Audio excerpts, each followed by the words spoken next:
Hello दोस्तों, video शुरू करने से पहले मेरे चैनल को सब्सक्राइब कर ल, साथ में बेल आइकॉन भी प्रेस कर ल। सफ़ेद टाइगर गीत को उठाने की कोशिश करता है, लेकिन गीत बेहोश थी तो वो उसे खींचकर बूंदों के नीचे ले जाता है। बूंदे गिरने से गीत को होश आने है। टाइगर उसे मुंह से उठाने की कोशिश करता है। गीत हिम्मत कर उसकी पीठ पर लेट जाती है। टाइगर जैसे ही चलने की कोशिश करता है, गीत फिसल कर नीचे गिर जाती है, क्योंकि बेहोशी की वजह से उसकी पकड़ इतनी मजबूत नहीं बन पा रही थी। टाइगर एक बार फिर कोशिश करता है, गीत को अपने मुंह से हिलाने लगता है। गीत जब कोई भी मूवमेंट नहीं करती है, टाइगर उसको अपने मुंह से उठाकर आगे बढ़ने लगता है। आगे चलकर बारिश का पानी ढलान से बहता हुआ दिखाई देता है।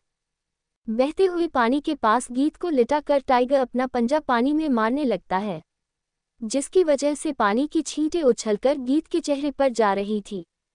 दूसरी तरफ अभय भी उन छोटे छोटे आदमियों में उलझा हुआ था। अभय ने कुछ ही देर में वहां पर लाशों की फसल उगा दी थी। बोनों ने अपने हथियार डाल दिए थे और बचे हुए सभी बोने उस नरक के अंदर डर और खौफ से वापस भाग गए थे। रह गया था तो सिर्फ समर, जो उन बोनों को खौफ के साथ वापस आता हुआ देख रहा था। हे तुम लोग वापस कहाँ आ रहे हो? उस लड़की को लेकर आओ, नहीं तो बॉस तुम सबको मौत के घाट उतार देगा। समर जंगल की तरफ इशारा करके बोला। जिस हाथ से समर ने इशारा किया था, अभय ने उस हाथ को पकड़कर घुमाकर समर को जमीन में कसकर मार दिया। आह के साथ समर की चीख निकल गई। अभय समर को उठाकर उसके चेहरे पर मुक्का जड़कर बोला, तुमने गीत को किडनैप क्यों किया? क्या दुश्मनी है तुम्हारी गीत से? तुम्हारी हिम्मत कैसे हुई गीत को हाथ लगाने की? वो मैं गीत को नहीं मरना चाहता, बोलकर समर बेहोश हो जाता है। बाजवा पैलेस। सिया परेशान होकर बार बार दरवाजे की तरफ देख रही थी। पता नहीं पापा और अभय को गीत मिली है या नहीं। गीत ठीक तो होगी ना?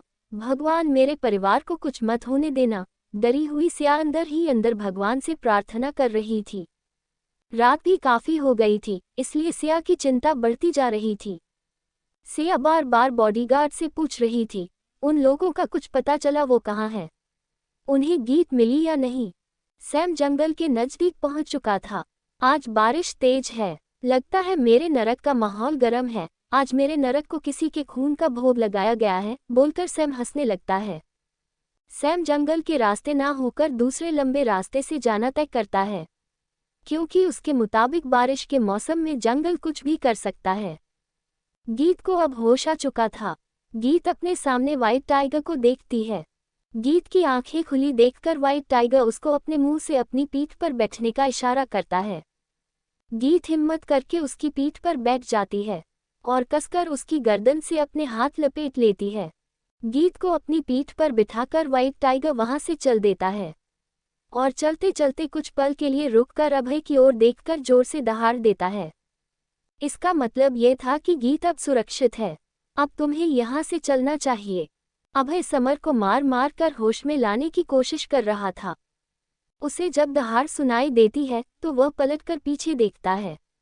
उसे अपने सामने गीत उस टाइगर की पीठ पर लेटी हुई दिखाई देती है। अभय तुरंत समर को छोड़कर टाइगर की तरफ चल देता है। समर नीचे जमीन पर गिर जाता है। कुछ हाथ आकर उसे अपने साथ खींच ले जाते हैं। अभय को अपनी तरफ आता देख टाइगर उछलकर बाहर सड़क की तरफ दौड़ लगा देता है। टाइगर गीत को अभय के बॉडीगार्ड के पास छोड़कर जंगल में वापस चला जाता है और एक दहाड़ के साथ जंगल में खो जाता है। अभय भी सड़क पर आ गया था। वह अपने चारों तरफ उसे टाइगर को ढूंढने की कोशिश करता है, क्योंकि उसके पास गीत थी, लेकिन उसे वो टाइगर दूर दूर तक कहीं दिखाई नहीं देता।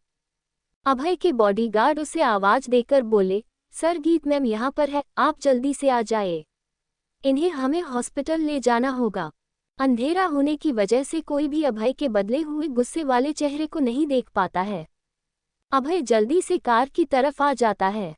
जैसे ही अभय कार में बैठने वाला होता है, उसे एक बार फिर उस टाइगर की दहाड़ सुनाई देती है, जो जंगल में बहुत दूर से आ रही थी।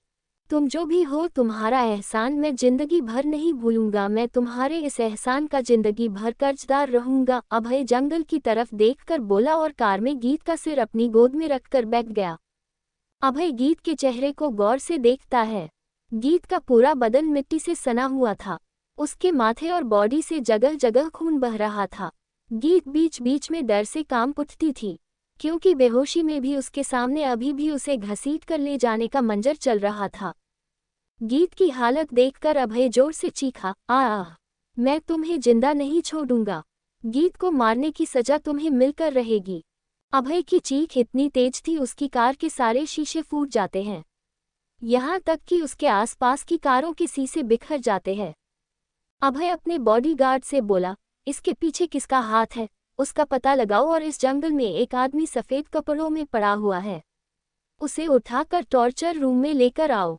सिटी हॉस्पिटल चलो। अभय की बात सुनकर बॉडीगार्ड उस जंगल में समर को लेने चले जाते हैं, क्योंकि समर ने ऊपर से नीचे तक सफ़ेद कपड़े पहने हुए थे। सैम अपने नरक के अंदर आकर शान से अपने बड़े से लकड़ी के कस्टम मेड सिंहासन पर बैठ जाता है, जैसे कि वो राजा हो और उसके आदमी उसकी प्रजा। सैम बहुत कठोर एक्सप्रेशन से बोला, उस लड़की को घसीटते हुए मेरे सामने लेकर आओ। सैम के सभी आदमी अपनी नज़रें नीचे करके खड़े हो जाते हैं। देखने में सभी आदमी लंबे चौड़े हट्टे कट्टे थे। वहां एक भी आदमी बौना दिखाई नहीं दे रहा था। सैम सबके उतरे चेहरे देखकर समझ जाता है कि लड़की उनके पास नहीं है। तुम निक्कमों, पर एक लड़की तक संभाल कर नहीं लाई गई, वो इस मौत के नरक तक आकर वापस कैसे जा सकती है? कौन था जिसने उसे बचाया? बोलो, चुप क्यों खड़े हैं सबके सब? सैम गुस्से से खौलती हुई नजरें निकाल कर बोला। सैम के गुस्से के आगे कोई कुछ बोल नहीं पा रहा था। उनको पता था अगर किसी ने भी चूं की आवाज भी निकाली वो उसकी जिंदगी का आखिरी पल होगा। लेकिन इस बार सैम को जवाब चाहिए था। आखिर वह लड़की उसके नरक तक आकर वापस कैसे चली गई? समर, र कहाँ है? सैम चीखा। समर का नाम सुनकर बौने समर को उठाकर उसके सामने लाकर रख देते हैं और तुरंत ही वहां से गायब हो जाते हैं। समर एकदम बेहोश पड़ा था। सैम समर को लात मार कर बोला, उठ, अपनी जान प्यारी है तो उठ। समर टस से मस नहीं होता। होश में लेकर आओ इस गीदड़ को, सैम बहुत भड़क कर बोला। वहां खड़े लोग जल्दी से बाल्टियों में पानी भरकर समर के ऊपर डाल देता है और जब तक डालते हैं जब तक समर होश में नहीं आ जाता।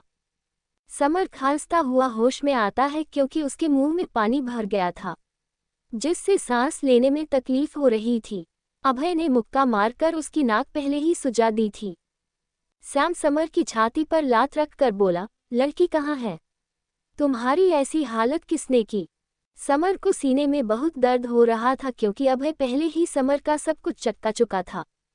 समर फिर भी हिम्मत करके बोला, जंगल, और फिर से बेहोश हो गया।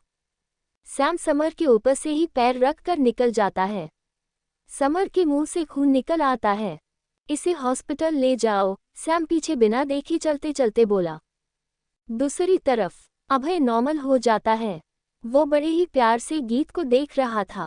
हॉस्पिटल पहुंचते ही अभय गीत को अपनी गोद में उठाकर अंदर ले जाता है। अंदर पहुंचते ही अभय जोर बोला, डॉक्टर। बॉडीगार्ड सभी फॉर्मेलिटी पूरी करने में लग जाते हैं। वार्ड बॉय जल्दी से स्ट्रेचर लेकर आते हैं और गीत को उस पर लिटाकर विप रूम में ले जाते हैं। डॉक्टर्स की टीम बहुत जल्दी गीत को ट्रीट करने आ जाती है।